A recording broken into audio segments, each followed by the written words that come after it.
Hi guys, let me explain forex trading in a very simple way. First, what is trading?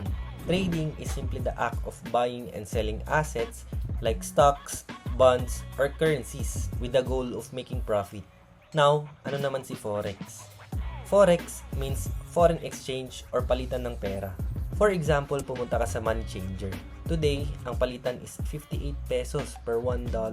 Assuming bumili ka ng $100, so meron ka na ngayong $100 na hawak. Then after a few days, bumalik ka sa money changer. Ngayon nakita mo na ang palitan is 59 pesos for $1. Since tumaas ang value ng dollar, binenta mo na ngayon yung hawak mo na $100.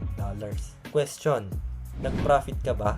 If your answer is yes, tama ka. From 5,800, napag-grow mo to 5,900 with a profit of 100 pesos with the same value ng $100. That is how forex trading works, na mano-mano sa money changer.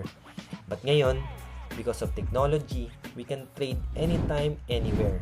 And the good thing is, we don't need a very big capital because of leverage. Meaning, kahit maliit ang capital mo, mas malaki ang buying power mo to make medyo malaki-laki na profit. Now, if you want to learn more, I created a community where you can learn trading for free with courses, signals, live trading sessions, trainings, and community support. Just message me here or on my Instagram account para ma-add ko kayo sa community. Trade smart, trade guided, trade with purpose. See you inside the community.